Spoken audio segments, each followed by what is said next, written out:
Let's talk about cryptocurrency, the so-called future of finance. It promises freedom from big banks, but it's also become the world's most efficient money laundering machine.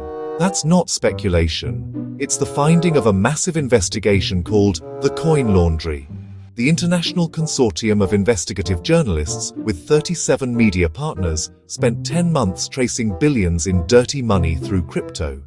They uncovered a global system where cyber scams, criminal gangs, and even rogue nations spin illicit cash through crypto until it looks clean. Major exchanges, presenting themselves as legitimate, were allegedly facilitating this tidal wave of dirty money. This isn't just a few bad actors, it's a systemic vulnerability on an industrial scale. Tonight, we'll dive into how this works, who's involved, and why it's so hard to stop. We'll see how scammers vanish your money into a maze of digital wallets, and how entire countries use crypto to dodge sanctions. It's a story of technology, crime, and the gaping holes in global financial regulation. So grab your popcorn. We're about to take a tour of the Coin Laundry. Let's get started. Why do criminals love crypto? Because its core features, decentralization and pseudonymity, make laundering money easier than ever. In traditional banking, gatekeepers ask questions. With crypto, there are no gatekeepers. The blockchain is a distributed ledger, not controlled by any single authority, making transactions nearly impossible to block. Instead of accounts with names, you get anonymous wallets. Create as many as you want. No ID required. Imagine opening 1,000 bank accounts under fake names, and no one bats an eye. This lets criminals move vast sums across borders in minutes, with minimal oversight. Transactions are public, but tracing them to real people is a monumental task. For scammers and syndicates, crypto isn't just a tool, it's a revolution in money laundering. That's why it's become their go-to. You'd think crypto exchanges would stop dirty money. In theory, yes.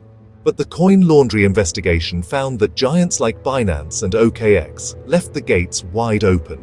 Binance, the world's biggest exchange, operated in a regulatory gray zone, letting hundreds of millions in illicit funds flow through.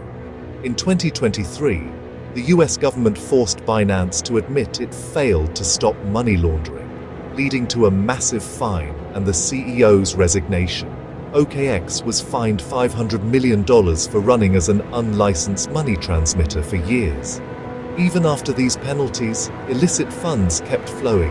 OKX later received $161 million from a network linked to Chinese crime syndicates. These exchanges prioritized growth over compliance, setting up in lax jurisdictions and playing regulatory whack-a-mole. They've promised to do better, but the damage is done. For years, they acted as laundromat employees, taking in dirty crypto, asking no questions, and spinning it clean. The system was built for speed and profit, not for stopping crime. And that's how the world's biggest exchanges became enablers. The question is, can they ever be trusted? Or is the system itself broken? How do criminals actually launder money with crypto? It's all about layering.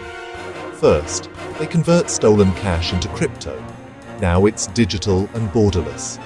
Then, instead of a simple transfer, they split it across dozens or hundreds of wallets, creating a tangled web. They swap between different cryptocurrencies, use decentralized exchanges, and move funds in rapid, complex patterns. Investigators face a nightmare, tracing thousands of transactions across multiple coins. And then there are crypto mixers, services that blend funds from many users, scrambling the trail. It's like tossing everyone's cash into a blender and pouring it out into new wallets. No one knows whose money is whose. With layering and mixers, criminals erase the money's history. The result? Illicit funds become nearly impossible to trace. That's the art of digital laundering. It's not just gangs. Entire nations are in the crypto laundering game.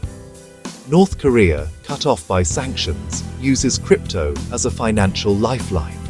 The Lazarus Group, a state-backed hacking collective, has stolen billions in crypto, funding weapons and bypassing global banking. Their attacks are massive. One heist alone netted $1.5 billion from a Dubai-based exchange. Crypto lets North Korea move money globally, avoiding blocked transfers and frozen assets. They launder stolen funds using the same layering and mixing tricks, making them nearly untraceable. The cleaned crypto funds everything from nuclear programs to luxury imports. Sanctions only work if you can't get around them. Crypto gives North Korea a way out. It's a geopolitical nightmare powered by blockchain, and it's happening right now. Where are the regulators? Trying to catch up.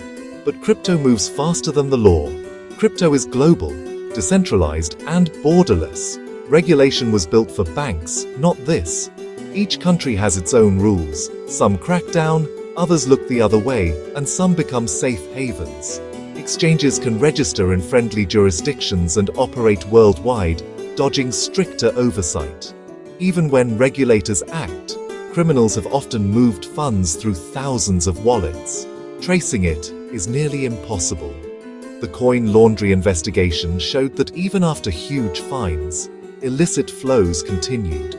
Punishing bad actors isn't enough. The system itself needs a rethink. Global standards and real-time monitoring are proposed, but getting every country to agree is a huge challenge.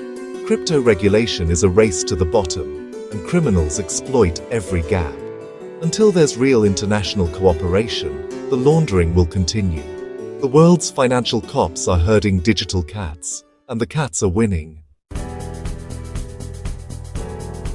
This isn't just a distant problem, it's hitting people at home. In India, the coin laundry investigation found over 6 billion rupees stolen from nearly 3,000 victims through local crypto scams. Regular people lost life savings to fraudsters who funneled money through 27 Indian exchanges, including major names. These platforms became gateways for laundering, often unwittingly. The government also faces massive tax evasion in the crypto sector, recovering only a fraction of what's owed. Crypto's opacity makes it a nightmare for both law enforcement and tax authorities. The battle is local and global, and right now, the criminals are ahead. Ordinary people are paying the price. So can we fix this? There are solutions, but none are easy. First, exchanges must face real consequences. Massive fines and strict oversight should be the norm. Real-time monitoring and independent audits need to be standard for every major exchange. Global standards are essential. As long as loopholes exist, launderers will exploit them. International cooperation is tough, but organizations like the Financial Action Task Force are working on it. Technology can help. Blockchain's transparency lets investigators trace funds if they can link wallets to real people. AI-powered analytics are making it harder for criminals to hide. It's an arms race. New tricks versus new tools. The goal?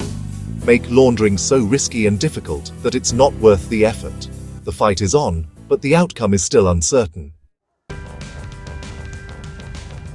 So, what does this mean for you? Be cautious. Crypto's promise is real, but so are the risks, scams, fraud, and systemic crime. Do your homework before investing. Research tokens and exchanges, and don't fall for hype. Treat crypto decisions like any major financial move. Scrutinize everything. The space may mature, but right now, it's a dangerous frontier. If you're not careful, you could lose everything to the global coin laundering. The dream of decentralized finance is powerful, but the nightmare is real. Don't get taken to the cleaners.